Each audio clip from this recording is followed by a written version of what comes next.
আসসালামু আলাইকুম ওয়া রাহমাতুল্লাহ।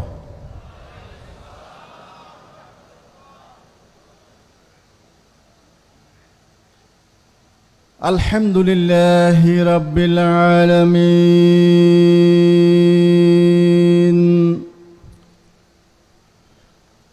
ওয়া বিহি নাস্তাঈন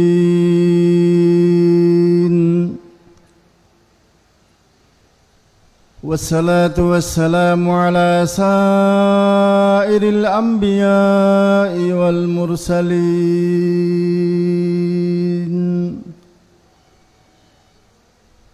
والطيبين الطاهرين ومن اتبعهم بإحسان إلى يوم الدين.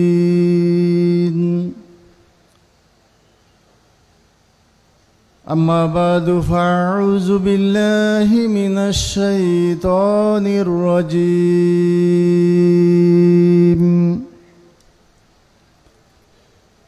بسم الله الرحمن الرحيم.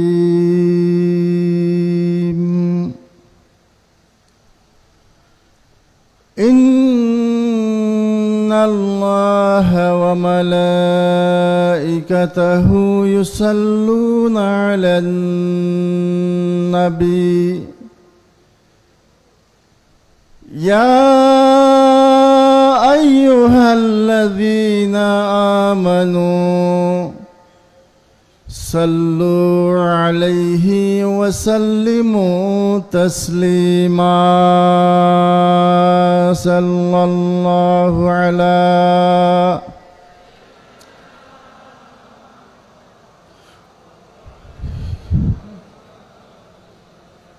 صلى الله على سيدنا محمد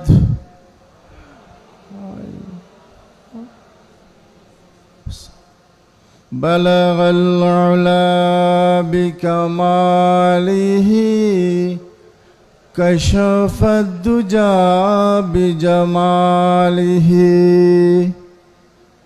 حسنت جميع خصاله صلوا عليه وآله بلغ العلا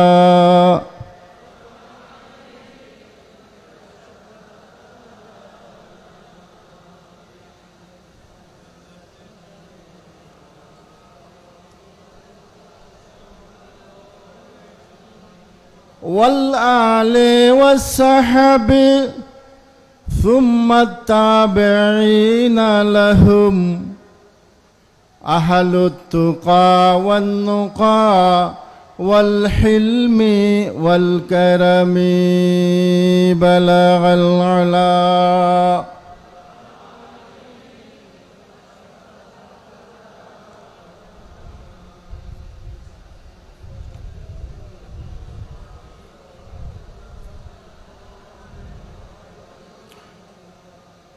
ثم الرضا عن أبي بكر وعن عمر وعن علي وعن عثمان ذا الكرم بلغ العلا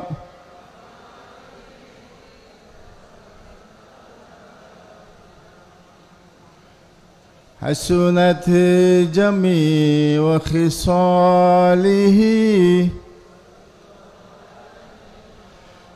حضرت معراج چلے بلغ العلا بکماله روشن ہوا سارا جہاں کشف الدجى بجماله بلغ العلا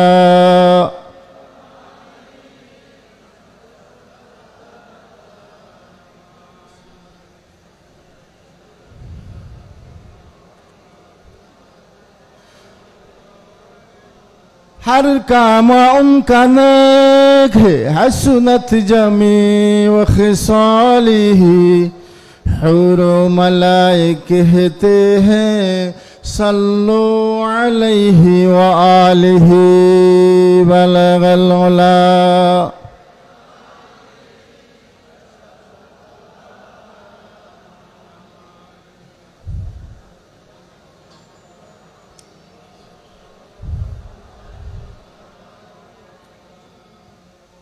ঐতিহ্যবাহী চট্টগ্রাম লোহাগাড়া থানার অন্তর্গত চুনথি ইউনিয়নে শাহ মঞ্জিল প্রাঙ্গণে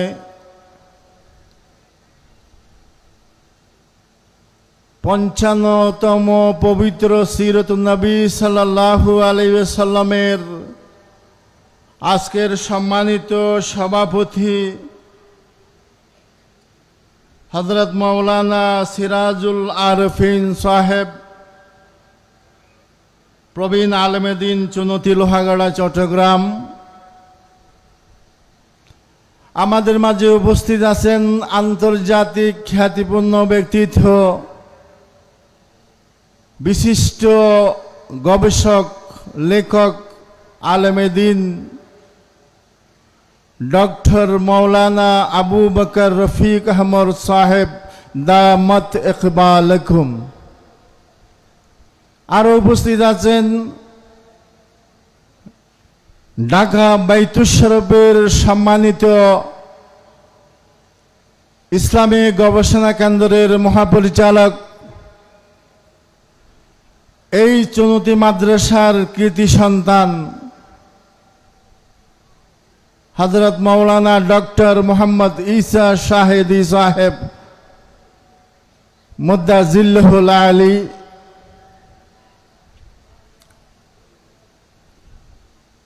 দিগার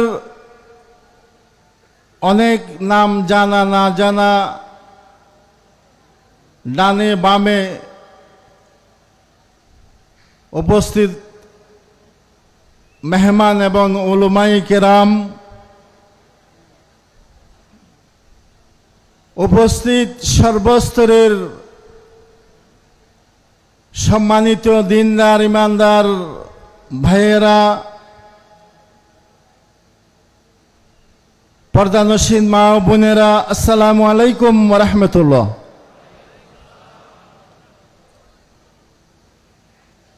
আমি সর্বপ্রথম আল্লাহ সুবহানাহু ওয়া তাআলার দরবারে লাখ কোটি শুকরিয়া আদায় করছি যে রব্বুল ইজ্জত আমাদেরকে আজকের পবিত্র মাহফিলে আসার, বসার, আলোচনা করার, শোনার তৌফিক দান করেছেন। সেই মাবুদের দরবারে আমরা সবাই বড় করে বলি আলহামদুলিল্লাহ, হামদান কাসীরান তাইয়্যিবান মুবারাকান ফীহ।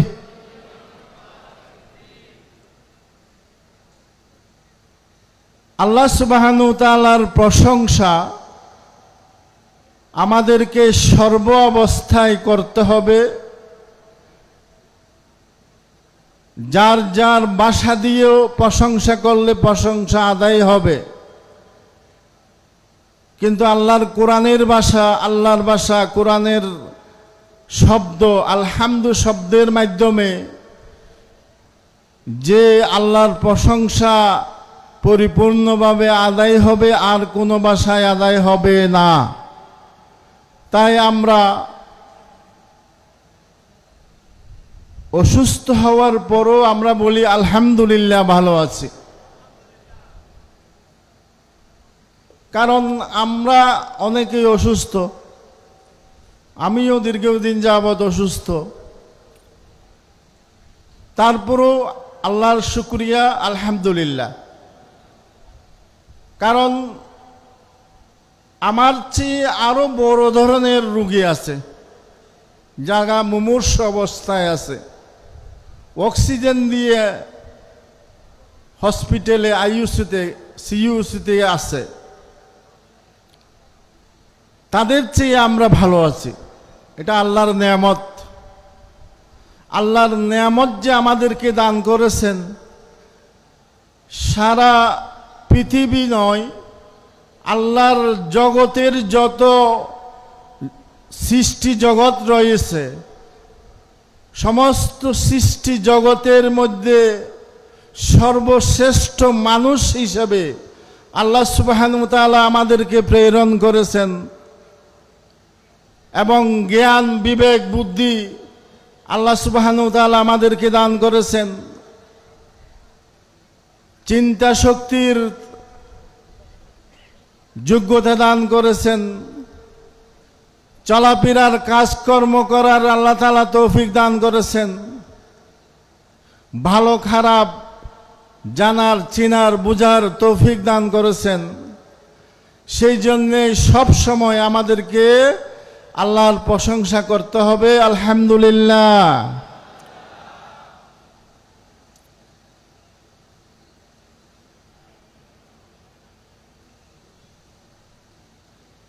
কবি কত না সুন্দর বলেছেন,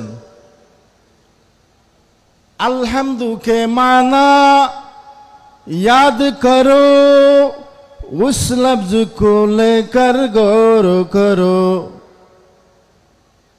अलहम्दु के माना याद करो उस लफ्ज को लेकर गौर करो, हामिद की जुबान से हम्द सुनो, हामिद की जुबान से हम्द सुनो, कुरान है मदह रसूलिल्लाह, वल्लाह कोई माबूद नहीं इंदु जहां में इल्लल्लाह, नबियों में कोई ऐसा भी कहा अहमद है मेरे महबूब अल्लाह। আলহামদু শব্দ থেকে আল্লাহ রসুল সাল্লাল্লাহু আলাইহি ওয়াসাল্লামের 4টি নাম বের হয়েছে। আল্লাহ তাআলার 100টি নাম রয়েছে আল্লাহ সহ। এইভাবে মক্কা মদিনার ভিন্ন ভিন্ন শত শত নাম আছে। পবিত্র কোরআন শরীফের শতাধিক নাম আছে। আল্লাহ রসুল সাল্লাল্লাহু আলাইহি ওয়াসাল্লামেরও কয়েক শত নাম আছে, যেগুলো কোরআনের মধ্যেই আছে। এই বিষয়ের উপর আমার একটা কিতাবও আছে। এখানে আলহামদু শব্দ থেকে আল্লাহ রসুলের 4টি নাম বের হয়েছে, আহমদ, হামেদ, মাহমুদ, মুহাম্মদ সাল্লাল্লাহু আলাইহি ওয়াসাল্লাম। আমি রসুলের প্রশংসা দিয়ে আলোচনা শুরু করেছি, এই জন্য এটা মাহফিল সিরাতুন নবী সাল্লাল্লাহু আলাইহি ওয়াসাল্লাম। বিদায় হজের ভাষণের তাৎপর্য, আমরা যখন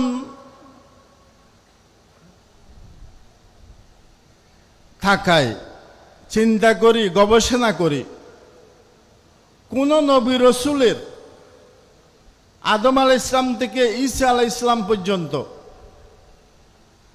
কোনো এইভাবে বিদায়ী কোনো ভাষণ পাওয়া যায় না। এছাড়া অন্য অন্য কোনো ধর্ম প্রচারকের এরকম তাৎপর্যপূর্ণ কোনো ভাষণ পাওয়া যায় না। রাসূলুল্লাহ সাল্লাল্লাহু আলাইহি ওয়াসাল্লামের বিদায় হজের ভাষণ বললেও মূলত রাসূল সাল্লাল্লাহু আলাইহি ওয়াসাল্লামের হজ যখন ফরজ হলো, তারপর থেকে প্রথম হজ এবং সর্বশেষ হজ, যে হজকে বিদায় হজ বলা হয়, আরবিতে বলা হয় হিজ্জাতুল ওয়াদা, বিদায় হজ। এই বিদায় হজের কয়েকটি ভাষণ রাসূল সাল্লাল্লাহু আলাইহি ওয়াসাল্লাম দিয়েছেন। আরাফার ময়দানে যেমন ভাষণ দিয়েছেন, মিনাতেও ভাষণ দিয়েছেন। আমরা 3টে ভাষণ দেখতে পাই। মূলত জবলে রহমতের ঘোড়ার পিঠে বসে যে ভাষণ দেওয়া হয়েছিল ওইটাকে বিদায় হজের ভাষণ বলা হয়। এই বিদায় হজের ভাষণের মধ্যে 16টি বিষয় পাওয়া যায় এবং হাদিস শরীফের মধ্যে বিশুদ্ধভাবে 6টি হাদিস পাওয়া যায়। বিষয় হলো 16টি। বিস্তারিত আলোচনা করতে গেলে অনেক সময়ের প্রয়োজন হবে, আমাকে সংক্ষিপ্তভাবে কথাগুলো বলতে হবে।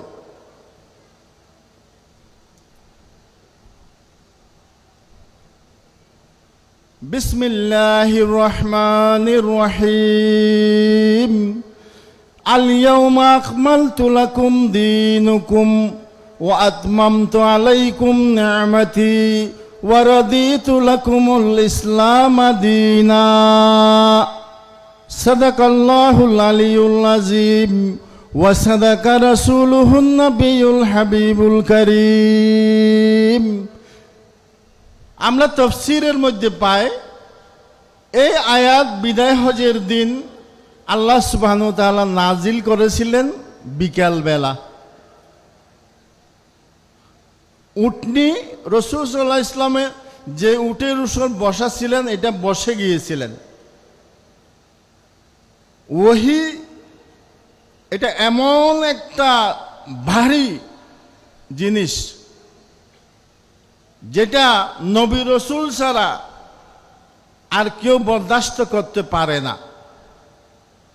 এটা এমন ভারী জিনিস, এগুলোর আলোচনা কোরআনে হাদিসে আছে। তো উটনি বসে গিয়েছিলেন। এই আয়াতের মধ্যে বলা হচ্ছে আজ মানে সেই দিন, বিদায় হজের দিন। আজ আল-ইয়াওমা আকমালতু, আমি তোমাদের জন্য পরিপূর্ণ করেছি, দীনকুম, তোমাদের ধর্মকে, ওয়া আতমামতুম আলাইকুম নি'মাতি, এবং আমার নিয়ামতকে তোমাদের জন্য সম্পূর্ণ করেছি।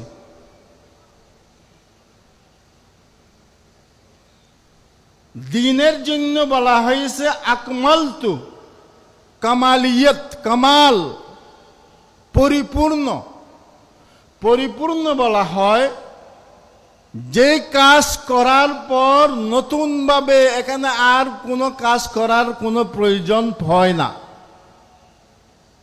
যেমন দ্বীন ইসলাম, আমাদের ধর্ম ইসলাম। ইসলাম ধর্ম এমন একটি পরিপূর্ণ জীবন বিধান যেখানে কিয়ামত পর্যন্ত পৃথিবীর কোনো মানুষকে নতুনভাবে সংযোজন বিয়োজন, হালাল হারাম, জায়েজ না জায়েজ, এখানে কোনো কিছু পরিবর্তন করার কোনো প্রয়োজন হবে না। এবং পৃথিবীর কোনো মানুষের কাছে দ্বারস্থ হতে হবে না, কোনো দ্বীনের কাছে দ্বারস্থ হতে হবে না। সবাই বলেন সুবহানাল্লাহ। এটা এমন একটা দিন যে দিনের মধ্যে মানুষের জন্ম থেকে মৃত্যু, মৃত্যুর পর কবর জগৎ, কবরের থেকে হাসর পর্যন্ত, বিচার দিবস, বিচার দিবসের পরে জান্নাত এবং জাহান্নাম, বেহেশত এবং দুজখ পর্যন্ত, তারপরে কি কি হবে, বিগত জীবনে কি কি হয়েছে, কিয়ামত পর্যন্ত কি কি হবে, সব কিছু আল্লাহ সুবহানাহু ওয়া তাআলা কোরআন শরীফের মাধ্যমে রাসূলুল্লাহ সাল্লাল্লাহু আলাইহি ওয়াসাল্লামের মাধ্যমে আমাদের কাছে পাঠিয়েছেন হেদায়েতের বাণী নিয়ে এই পবিত্র কোরআন শরীফ। এবং এই কোরআনকে বলা হয়েছে যালিকাল কিতাবু লা রাইবা ফীহ, এটা এমন কিতাব যেই কিতাবের মধ্যে কোনো সন্দেহ করা যাবে না। ভুল তো দূরের কথা, কিন্তু ভুল আছে এরকম কোনো সন্দেহ করা যাবে না। কোনো মানুষ যদি কোরআন শরীফের মধ্যে ভুল আছে এরকম সন্দেহ করে, তাহলে তার ঈমান থাকবে না। সবাই বলেন নাউজুবিল্লাহ। কোরআনের প্রতি আমাদের ঈমান আছে কিনা? আমরা এই কোরআন জানি বা না জানি, কোরআন বুঝি বা না বুঝি, কিন্তু কোরআনের প্রতি আমাদের সকলের ঈমান। পবিত্র কোরআনকে নিয়ে যদি কেউ কটাক্ষ করে, বেয়াদবি করে, তাহলে পৃথিবীর কোনো মুসলমান বরদাস্ত করতে পারে না, পারে না, পারে না। ঠিক কিনা? এটা এমন কিতাব, যেই কিতাব হুদান লিল মুত্তাকিন, যারা মুত্তাকি হবে, পরহেজগার হবে, আল্লাহ বিরু হবে, আল্লাহকে যারা সব সময় ভয় করে, তাদেরকে বলা হয় মুত্তাকি। তাদের জন্য পথ প্রদর্শক, তাদের জন্য পথ প্রদর্শক। তো আমাদেরকেও কোরআন সুন্নাহ মোতাবেক আমল করে মুত্তাকি হওয়ার জন্য চেষ্টা করতে হবে। ঠিক কিনা? সবাইকে মুত্তাকি হতে হবে। সাধারণ মুসলমান হলে চলবে না। সবাই মুসলমান, আমিও মুসলমান, আপনিও মুসলমান, অমুকও মুসলমান, সেও মুসলমান, সবাই তো মুসলমান। শুধু মুসলমান হলে চলবে না, ইমানদার মুসলমান হতে হবে। মুসলমান মুসলিম এবং মুমিন, এই দুইটার মধ্যে পার্থক্য আছে। মুমিন ইমানদার হতে হবে, মুমিন মুসলমান হতে হবে, এর সাথে মুত্তাকি হতে হবে। ওয়াল আকিবাতুল লিল মুত্তাকিন, আমাদের ভালো আঞ্জাম হবে কাদের জন্য? মুত্তাকিদের জন্য। যারা আল্লাহ বিরু, পরহেজগার, দিনদার, ইমানদার, সেই মুত্তাকিরাই এই কোরআনের হেদায়েত লাভ করবে। এখানে বলা হয়েছে দীনকুম, আল ইয়াউমা আকমালতু লাকুম দীনকুম, তোমাদের ধর্ম। আমরা তো বলি যে ইসলাম আল্লাহর ধর্ম, আল্লাহ পাঠিয়েছেন ইসলাম ধর্ম। কোরআনের মধ্যে আল্লাহ তাআলা বলতেছেন দীনকুম, তোমাদের ধর্ম। তোমাদের ধর্মের অর্থ হলো, এই যে মাইকের কাজ হলো আমার আওয়াজকে বড় করে দূরে পৌঁছে দেওয়া। এটা হলো মাইকের কাজ, এটা হলো মাইকের ধর্ম। এদিকে ফ্যান বাতাস দিচ্ছে, ফ্যানের কাজ হলো বাতাস দেওয়া। যদি ফ্যান বাতাস না দেয় তাহলে ওই ফ্যানের কোনো দাম নাই। ঠিক কিনা? যেই মাইক আওয়াজ বড় করে না, দূরে পৌঁছায় না, সেই মাইকের কোনো প্রয়োজন নাই। তদ্রূপ আমাদের ধর্ম বলতে আমাদেরকে আল্লাহ তাআলা পাঠিয়েছেন, ওমা খালাকতুল জিন্না ওয়াল ইনসা ইল্লা লিয়াবুদুন, জিন এবং মানব জাতিকে আল্লাহ তাআলা প্রেরণ করেছেন আল্লাহর ইবাদত করার জন্য। ইবাদতের মাধ্যমে আল্লাহকে চিনার জন্য, আল্লাহকে জানার জন্য, আল্লাহর সন্তুষ্টি লাভ করার জন্য, আল্লাহর নৈকট্য লাভ করার জন্য, আল্লাহর রেজামন্দি হাসিল করার জন্য, আল্লাহকে পাওয়ার জন্য, আল্লাহকে পরকালে দেখার জন্য। এই জন্যই দুনিয়াতে আল্লাহ তাআলা আমাদেরকে পাঠিয়েছেন। সেই জন্যই বলা হচ্ছে দীনকুম, তোমাদের ধর্ম। ওয়া আতমামতু আলাইকুম নি'মাতি, এবং আমার নেয়ামত আলাইকুম তোমাদের উপর পরিপূর্ণ করেছি, সম্পূর্ণ করেছি। দিন পরিপূর্ণ করেছি, নেয়ামত সম্পূর্ণ করেছি। এই সিরাতুন নবী সাল্লাল্লাহু আলাইহি ওয়াসাল্লাম, এটা শুরু হয়েছিল 1972 সালে। কত সালে? 1972 সালে প্রথম একদিন শাহ সাহেব কেবলা রহমতুল্লাহ আলাইহির বাড়ির সামনে 2টি ছাগল জবাই করা হয়েছিল। কয়টি? 2টি ছাগল জবাই করা হয়েছিল। তারপরের বছর 2 দিন 73 সালে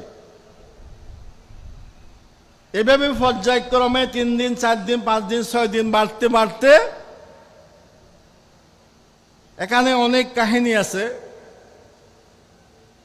এগুলো বিস্তারিত ভাবে লিখেছেন আমাদের চুনতি মাদ্রাসার সম্মানিত সাবেক প্রিন্সিপাল মহোদয় হযরত মাওলানা হাফিজুর রহমান নিজামী সাহেব। ওনার লেখা থেকে পড়ে আমি বলতেছি। অবশ্য আমি যখন শাহ সাহেব কেবলা রহমতুল্লাহ আলাইহির দক্ষিণ পাশে মাঠে হতো, বাড়ির সামনের বাড়ির দক্ষিণ পাশের মাঠে যখন হতো, তখন আমি চুনতি মাদ্রাসার ছাত্র। 1976 সালে, এই বছর নাকি 77-এ জিয়াউর রহমান সাহেব এসেছিলেন, প্রেসিডেন্ট জিয়াউর রহমান সাহেব এসেছিলেন, আমরা দেখেছি। এরপরে বিচারপতি আব্দুল সাত্তার উনি এসেছিলেন, সেটাও আমরা দেখেছি। ছোটবেলায় আমরা কর্মী হিসেবে ওখানে বাড়িতে কাজ করতাম, সেই সুযোগ আমাদের হয়েছে আলহামদুলিল্লাহ। অর্থাৎ ছোটবেলায় এই মাহফিলের খেদমত করার আল্লাহ তাআলা তৌফিক দান করেছেন। তো এই যে একদিন থেকে 19 দিন, একদিন থেকে 19 দিন বর্তমানে এই সিরাতুন নবী সাল্লাল্লাহু আলাইহি ওয়াসাল্লাম মাহফিল, এটা আমাদের জন্য একটা নেয়ামত শাহ সাহেব কেবলা রহমতুল্লাহ আলাইহির পক্ষ থেকে, ঠিক কিনা? এটা একটা নেয়ামত। এখানে একটা মসজিদে বাইতুল্লাহ পেয়েছি অনেক বড়, এটা শাহ সাহেব কেবলা রহমতুল্লাহর মাধ্যমে আমরা পেয়েছি। এটা আমাদের জন্য নেয়ামত। এখন 2 তলার কাজ কিছু হয়েছে, বাকি কাজ হচ্ছে, যেটার জন্য আপনাদেরকে সাহায্য সহযোগিতা করার জন্য বলা হয়েছে। নামাজের পর ঘোষণা দেওয়া হয়েছিল। এই মসজিদ আমাদের জন্য কি নেয়ামত। তো নেয়ামতের বেলায় আল্লাহ সুবহানাহু ওয়া তাআলা বলেছেন, ওয়া আতমামতু আলাইকুম নি'মতি, আতমামতু তামাম, আমি তামাম করেছি, আমি সম্পূর্ণ করেছি। তো নেয়ামত হলো, আমার পিতা আমার জন্য একতলা বাড়ি করেছে, আমার পিতার অবর্তমানে আমি ওইটাকে 2 তলা করলাম। আগে ছিল 1 তলা, আমি করলাম 2 তলা। তো নিয়ামত বৃদ্ধি হতে থাকে। নিয়ামত কি হতে থাকে? বৃদ্ধি হতে থাকে। যেমন মসজিদ এখন 1 তলা, 2 তলা হচ্ছে, প্রয়োজনে 3 তলা হবে। যেমন সিরাতুন নবী একদিন থেকে 19 দিন হয়েছে, এগুলা নিয়ামত। এই নিয়ামত এটা কিয়ামত পর্যন্ত জারি থাকবে। যেমন আদম আলাইহিস সালাম থেকে ঈসা আলাইহিস সালাম পর্যন্ত যত নবী রাসূল আল্লাহ তাআলা দুনিয়াতে পাঠিয়েছেন, সমস্ত নবী রাসূল আমাদের জন্য রহমত। আমাদের জন্য কি রহমত। তার মধ্যে আমাদের প্রিয় নবী মুহাম্মদ রাসূলুল্লাহ সাল্লাল্লাহু আলাইহি ওয়াসাল্লাম রাহমাতুল লিল আলামিন, আর অন্যান্য রাসূল রাহমাতুল বিল আলামিন। এটা আমাকে গত বছর না তার আগের বছর বিষয় দিয়েছিলেন রাহমাতুল লিল আলামিনের উপর, ওমা আরসালনাকা ইল্লা রাহমাতুল লিল আলামিন, সেটার উপর আমি সংক্ষিপ্ত আলোচনা করেছিলাম। রসুল লিল আলামিন আর অন্যান্য নবী রসুল বিল আলামিন। তো লিল আলামিন বিল আলামিন মধ্যে এগুলো পার্থক্য আছে, সেই আলোচনায় আমি যাব না, যেহেতু সেই বিষয় আমার নয়। আমার বিষয়ের মধ্যে আমি থাকব। কথার প্রসঙ্গে কিছু কথা এসে যায়। তো নিয়ামত কিয়ামত পর্যন্ত জারি থাকবে, এটা প্রয়োজনে বৃদ্ধি হবে। যেমন দুনিয়াতে আল্লাহ তাআলার আউলিয়া ইকরাম আছে। আউলিয়া ইকরামের কথা পবিত্র কোরআনের মধ্যেও আছে, হাদিসের মধ্যেও আছে। কিন্তু আমাদের দেশে এমন কতগুলো মুরক্কবে জাহেল আছে যারা আল্লাহর ওলি মানে না। সবাই বলে নাউজুবিল্লাহ।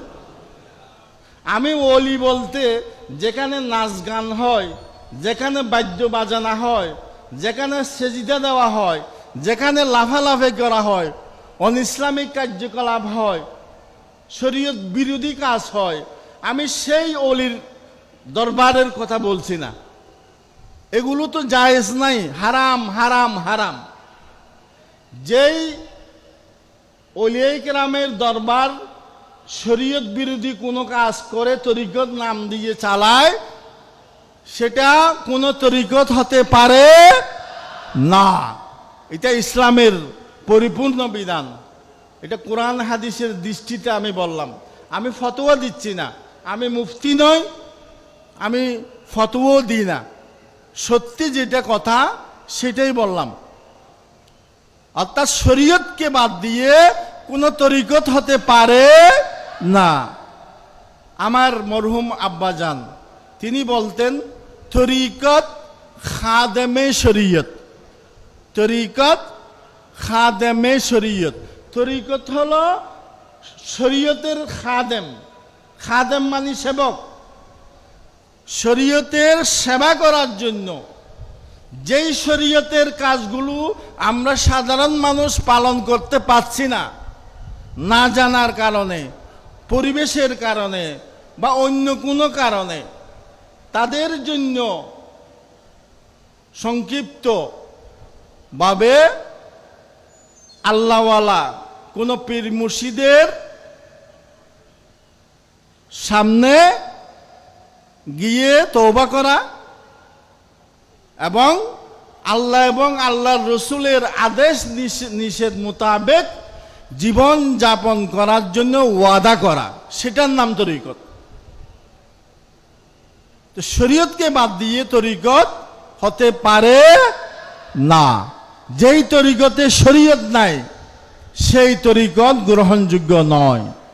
আপনারা আমাদের সাথে সবাই একমত? আমার সাথে সবাই একমত? যেখানে নাচ গান হয়, বাদ্য বাজানা হয়, সিজদা দেওয়া হয়, ওই সমস্ত দরবারে আপনারা যাবেন? যাবেন? ওয়াদা করেন এ ধরনের কোনো কাজে আপনারা যাবেন না, যাবেন না, যাবেন না।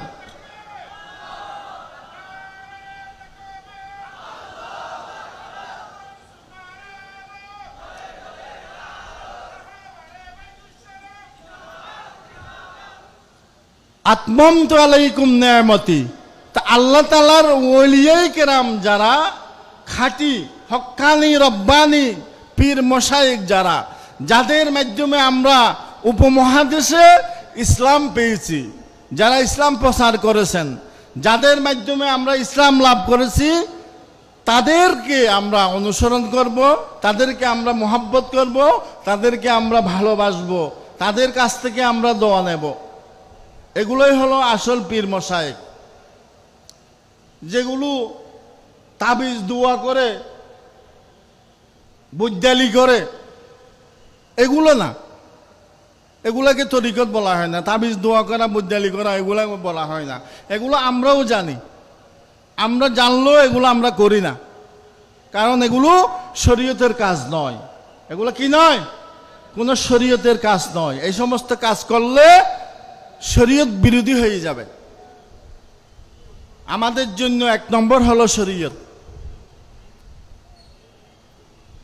ওয়া আতমামতু আলাইকুম নিয়ামতি ওয়া রাদিতু লাকুমুল ইসলাম দীনা। এবং আমি তোমাদের জন্য দ্বীন ইসলামকে মনোনীত করেছি। সবাই বলেন সুবহানাল্লাহ। এই কিয়ামত পর্যন্ত দ্বীন ইসলাম হলো সর্বশেষ ধর্ম।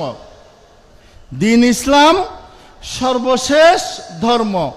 তাহলে দেখা যায় আদম আলাইহিস সালাম থেকে শুরু করে রাসূলুল্লাহ সাল্লাল্লাহু আলাইহি ওয়াসাল্লাম পর্যন্ত সর্ব আধুনিক ধর্ম হলো ইসলাম। সর্ব আধুনিক ধর্ম হলো কি? ইসলাম। কারণ ইসলামের পরে কিয়ামত পর্যন্ত পৃথিবীতে আর কোনো ধর্ম আসবে না, আর কোনো নবী রাসূল আসবে না। এই ইসলামের উপর আমাদেরকে অটল থাকতে হবে। বিদায় হজের ভাষণ, প্রথমত হজ ফরজ হয়েছে যে আয়াত দিয়ে, ওয়ালিল্লাহি আলান নাসি হিজ্জুল বাইতি মান ইসতাতা ইলাইহি সাবিলা। হজ ফরজ। হজ ইসলামের 5 স্তম্ভের মধ্যে একটি। ইসলামের মূল স্তম্ভ কয়টি? 5টি। তন্মধ্যে 1 নম্বর ঈমান, 2 নম্বর নামাজ, 3 নম্বর যাকাত। আমরা নামাজের পরে রোজা বলি, রোজা 4 নম্বর, 4 নম্বর রোজা, 5 নম্বর হজ। হজ এবং যাকাত এই দুইটার জন্য শর্ত আছে। যাদের সামর্থ্য রয়েছে, যাদেরকে আল্লাহ তাআলা তৌফিক দান করেছেন, তাদের উপর ফরজ। সাধারণ মানুষ যারা, সবার উপর যাকাত এবং হজ ফরজ নয়। হজে যাওয়ার জন্য অনেকগুলো শর্ত আছে। মানিস্তাতা শব্দের ব্যাখ্যা অনেক লম্বা, এখানে সংক্ষেপ আলোচনা হলো সামর্থ্য। এখানে সামর্থ্য বলতে আসা যাওয়ার খরচ যার কাছে আছে, যাওয়ার আগে যেমন ছিল ফিরে এসে তেমন থাকতে হবে। এই না যে আমার কাছে 1-2 লক্ষ 5 লক্ষ টাকা জমা হয়ে গেল, এগুলা নিয়ে আমি হজ করে ফেললাম, পরে আমি হজ থেকে এসে ভিক্ষা করতে লাগলাম যেহেতু আর কোনো টাকা নাই। এইরকম না, এরকম নিয়ম ইসলামে নাই, এই বিধান ইসলামে নাই। ইসলাম ধর্ম লা ইউকাল্লিফুল্লাহু নাফসান ইল্লা উসআহা। যেই কাজ মানুষে করতে পারবে না, সেই কাজ কোনো মানুষের উপর আল্লাহ তাআলা বিধান হিসাবে জারি করে নাই। যে কাজটি আমরা করতে পারবো সেটাই করার জন্য আল্লাহর নির্দেশ, আল্লাহর রাসূলের নির্দেশ। তো হজ ফরজ হওয়ার পর আল্লাহ রাসূল সাল্লাল্লাহু আলাইহি ওয়াসাল্লাম হজ করতে গেলেন 10ম হিজরিতে, প্রথম হজ এবং সর্বশেষ হজ, যেটাকে বলা হয় বিদায় হজ। বিদায় হজের ভাষণ পয়েন্ট আকারে বলতে গেলে, আল্লাহ রাসূল সাল্লাল্লাহু আলাইহি ওয়াসাল্লাম জীবন ও সম্পদের পবিত্রতা ঘোষণা করেছেন। মানুষের জীবনের এবং মানুষের সম্পদের পবিত্রতা এবং নিরাপত্তা ঘোষণা করেছেন। রাসূল সাল্লাল্লাহু আলাইহি ওয়াসাল্লামের যুগে সুদের কারবার এমন বিস্তার করেছিল, সুদ ছাড়া কোনো লেনদেন হতো না, শুধু সুদ আর সুদ, সুদ, সুদ, যাবতীয় সুদের ব্যবসা। এটা স্বাভাবিক হয়ে গিয়েছিল। সর্বপ্রথম রাসূলুল্লাহ সাল্লাল্লাহু আলাইহি সাল্লাম সুদের ব্যবসাকে হারাম করলেন। আল্লাহ সুবহানাহু ওয়া তাআলা বললেন, আহাল্লাল্লাহুল বাইয়া ওয়া আহাররামার রিবা। আমি তোমাদেরকে ব্যবসাকে হালাল করেছি এবং সুদকে হারাম ঘোষণা করলাম। সুদের ব্যবসা করতে আপনারা রাজি আছেন? হাত তুলেন দেখি। রাজি আছেন? সুদের কোনো লেনদেন আপনারা করবেন? হাত তুলে বলেন। সুদের লেনদেন আপনারা করবেন জেনে শুনে? করবেন না। এখন বাংলাদেশ তো একটা সেকুলার দেশ, সেকুলারের ব্যাখ্যা আমি করব না, আপনারা সেকুলার বললে সবাই বুঝেন। এখানে তো সুদি ব্যাংকের মাধ্যমে লেনদেন না হলে ব্যবসা হয় না। আর ইসলামী ব্যাংক যেগুলো ইসলামের নিয়ম কানুন মোতাবেক চলার জন্য চেষ্টা করেছিল, 2-1টি ছাড়া সবগুলা কি হয়ে গেছে? অবস্থা কাহিল হয়ে গেছে। এই আত্মসাৎ করা আল্লাহ রসুল এটাকে বন্ধ করেছেন। কিন্তু আমরা সেই রসুলের উম্মত হয়ে আমরা মানুষের জানের নিরাপত্তা দিতে পারছি না, মালের নিরাপত্তা দিতে পারছি না। আমরা চুরি করতেছি, আমরা ডাকাতি করতেছি, আমরা রাহাজানি করতেছি, আমরা আত্মসাৎ করতেছি। অথচ কোরআন হাদিস মোতাবেক এগুলো সম্পূর্ণভাবে নিষেধ। কোন মুসলমান, খাঁটি মুসলমান এগুলা করতে পারে না। আল্লাহ রসুল সাল্লাল্লাহু আলাইহি ওয়াসাল্লাম সর্বপ্রথম ওনার চাচা হযরত আব্বাস বিন আব্দুল মুত্তালিব ওনার সমস্ত সুদকে রহিত করে দিলেন, বাতিল করে দিলেন। এটা ঘোষণা দিয়েছেন বিদায় হজের মধ্যে। এর মাধ্যমে সুদের প্রথা বিলুপ্ত করে দিলেন বিদায় হজের ভাষণের মাধ্যমে। তারপর নারী পুরুষের পারস্পরিক অধিকার সংরক্ষণ, নারীর অধিকার, পুরুষের অধিকার। এই অধিকার জাহিলি যুগে নারীরা পেত না, নারীরা নারীদের মর্যাদা পেত না। আপনারা নিশ্চয় সবাই জানেন, উলামায়ে কেরামের আলোচনার মাধ্যমে শুনেছেন, নারীদেরকে জীবন্ত কবর দেওয়া হতো জাহিলি যুগে, এবং নারীদের কোনো সম্পদের মিরাস ছিল না। জাহিলি যুগে নারীদের কোনো সম্পদের মিরাস ছিল না। আল্লাহ রসুল সাল্লাল্লাহু আলাইহি ওয়াসাল্লামের মাধ্যমে আল্লাহ তাআলা নারীদেরকে মিরাসের অধিকারী করেছেন। সবাই বলেন সুবহানাল্লাহ। এখানে আবার যারা বুঝে না বা যারা ইসলামকে পছন্দ করে না, ইসলাম বিরোধী, তারা বলে যে পুরুষকে ডবল দেওয়া হয়েছে, নারীদেরকে অর্ধেক দেওয়া হয়েছে। আরে পুরুষ তো শুধুমাত্র মাতা পিতার মিরাস পায়, আর কারো মিরাস পায় না। মেয়েরা মাতা পিতার মিরাস পাবে, স্বামী থেকে মিরাস পাবে, এবং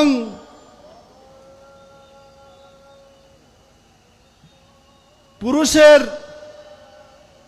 মিরাস থেকে মাতা পিতা মারা যাওয়ার পর ভাই বোন আত্মীয় স্বজন যারা থাকে তাদের জন্য খরচ করতে হয়, সেবা করতে হয়। বোন থাকলে বোনের লেখাপড়ার বহন করতে হয়, তাদেরকে বিবাহ দিতে হয়। এখান থেকে নারীদের মিরাস থেকে কোনো টাকা খরচ করা হয় না, ভাইয়ের টাকা থেকে খরচ করা হয়। নারীদের মিরাস থেকে যায়, নারীদের মিরাস জমা থেকে যায়, এবং মহিলাদের মিরাসের টাকা স্বামীর জন্য খরচ করতে হয় না। ইসলামের সেই বিধান নাই।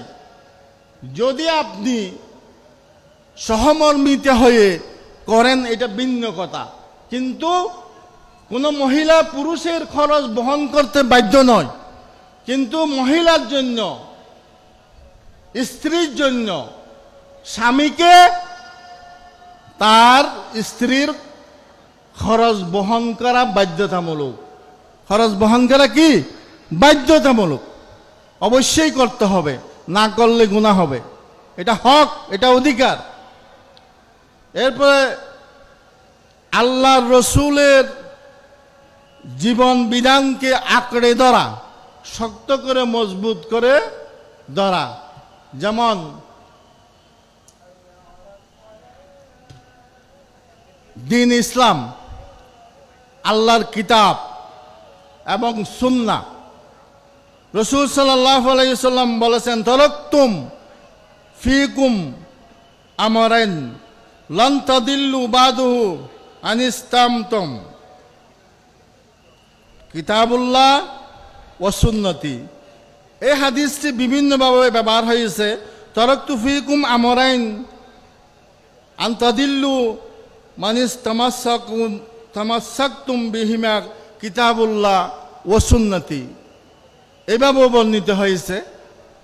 আমি তোমাদের জন্য দুইটি জিনিস রেখে যাচ্ছি, একটি হলো আল্লাহর কিতাব, আরেকটি হলো রাসূল সাল্লাল্লাহু আলাইহি ওয়াসাল্লামের সুন্নাহ। এই কিতাব অর্থাৎ কোরআন শরীফ কালামুল্লাহ, এটাকে যদি আমরা শক্তভাবে মজবুত করে ধরি এবং আল্লাহর রসুলের সুন্নাত যদি আমরা আঁকড়ে ধরি, তাহলে আমরা কখনো পথভ্রষ্ট হব না। যদি এখানে যদি নতুন কিছু আমরা যোগ করি, সংযোজন করি, বিয়োজন করি, তাহলে আমরা পথভ্রষ্ট হয়ে যাব। যেমন আল্লাহ রসুল বলেছেন, আল্লাহ তাআলা বলেছেন পবিত্র কোরআনে, ওয়াতাসিমু বিহাবলিল্লাহি জামিআন ওয়ালা তাফাররাকু, তোমরা আল্লাহর এক রশ্মিকে মজবুতভাবে আঁকড়ে ধরো। আল্লাহর রশ্মি বলতে এখানে দ্বীন ইসলামকে বোঝানো হয়েছে। তোমরা দ্বীন ইসলামের মধ্যে অটল থাকো, দ্বীন ইসলামের মধ্যে তোমরা কি থাকো? অটল থাকো, মজবুত করে দ্বীনকে ধরে রাখো, এদিক সেদিক তোমরা তাকাও না, এভাবে সেভাবে চলো না। এরপর ভ্রাতৃত্ব বন্ধন, কুল্লু মুসলিমিন ইখওয়া, কোরআনে এসেছে ইন্নামাল মুমিনুনা ইখওয়াতুন, মুসলমান পরস্পর ভাই ভাই, মুসলমান পরস্পর ভাই ভাই। এক মুসলমান যদি আঘাতপ্রাপ্ত হয়, তাহলে অন্য মুসলমানকেও আঘাতপ্রাপ্ত হতে হবে।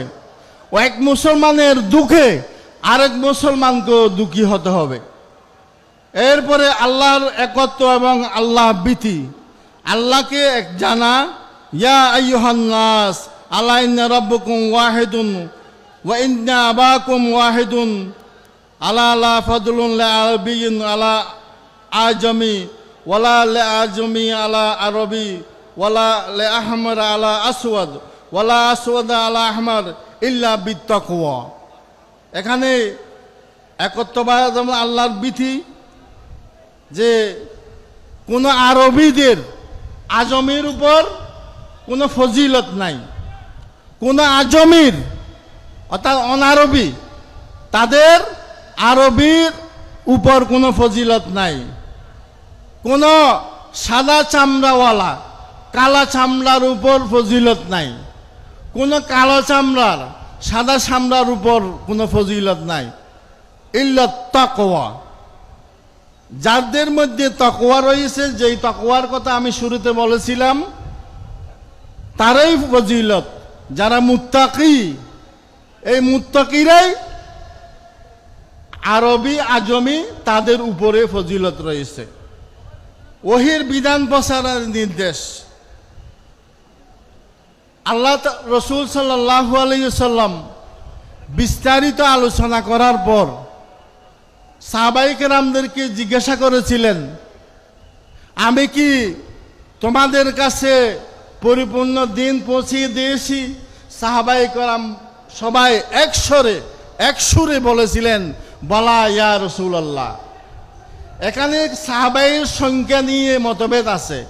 কেউ বলে 1 লাখ, কেউ বলে 1,10,000, কেউ বলে 1,25,000, কেউ বলে 1,30,000, কেউ বলে 1,40,000। এই ধরনের ভিন্ন ভিন্ন মত আছে।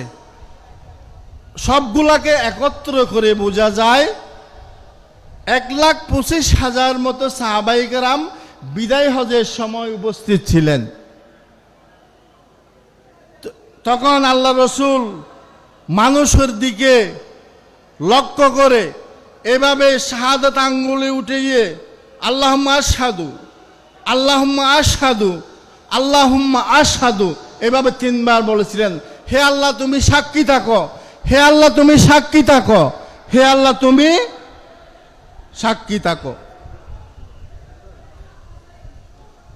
সম্মানিত উপস্থিতি, রাসূল সাল্লাল্লাহু আলাইহি সাল্লাম বিদায় হজের ভাষণের পর যখন মিনাতে আসলেন, মিনাতে যেদিন কুরবানি হয় হজের পর দিন,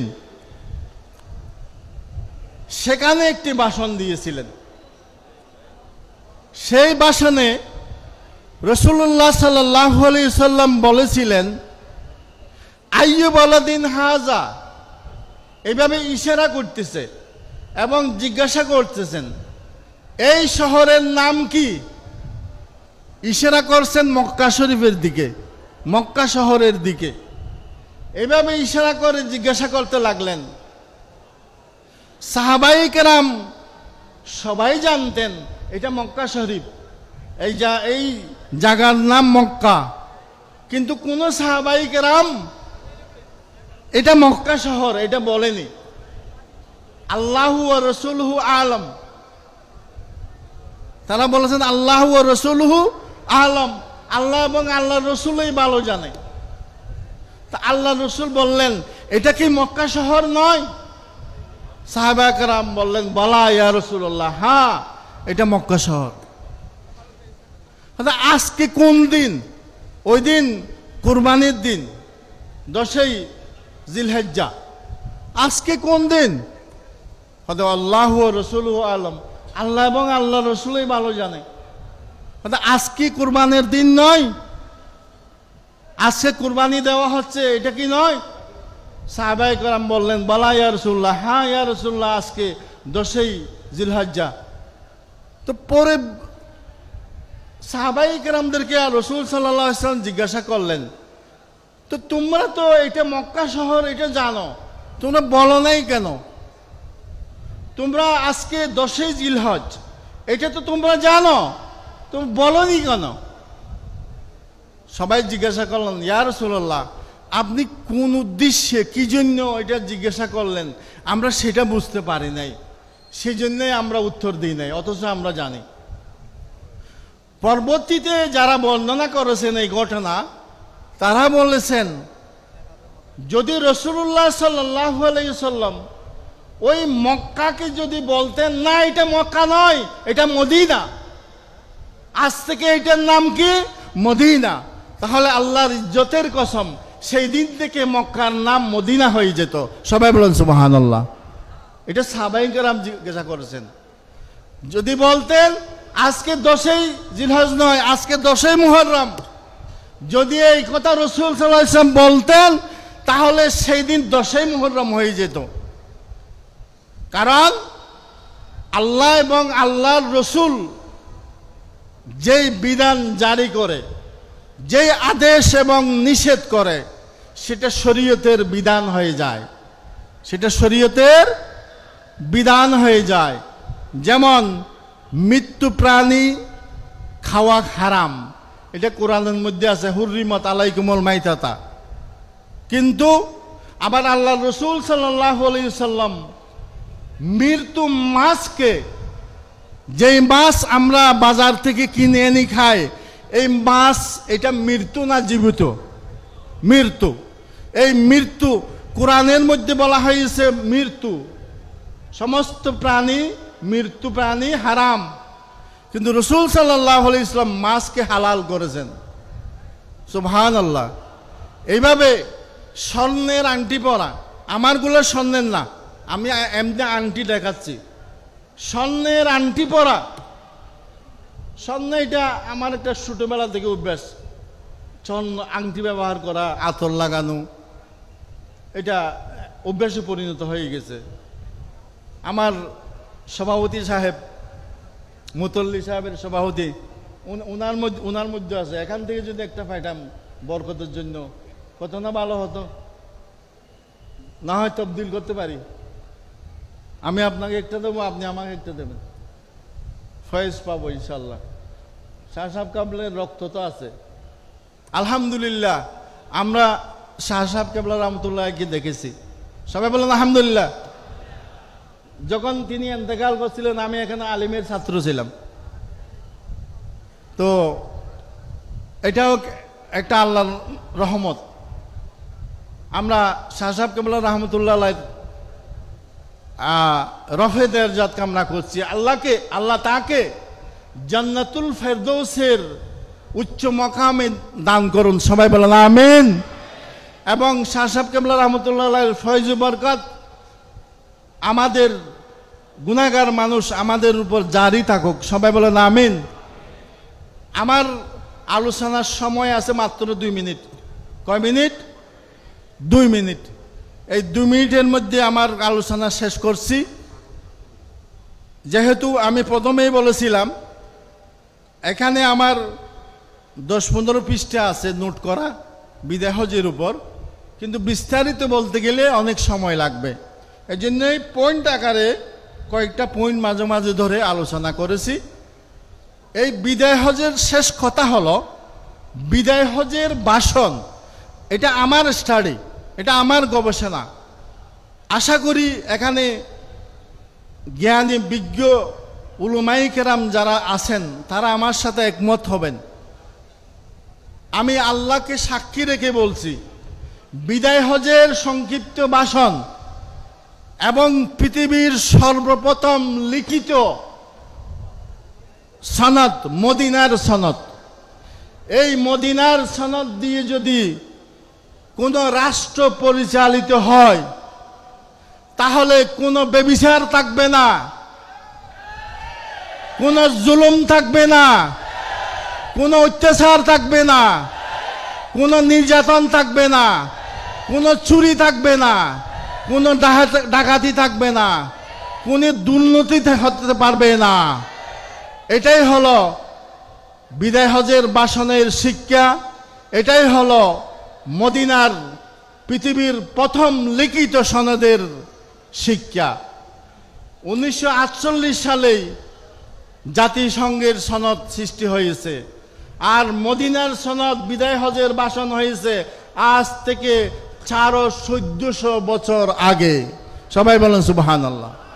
এবং কিয়ামত পর্যন্ত এই সনদের কোন দাড়ি কমা, কোন জবর জের পেশ পৃথিবীর কোন মানুষ পরিবর্তন করতে পারবে না, পারবে না, পারবে না।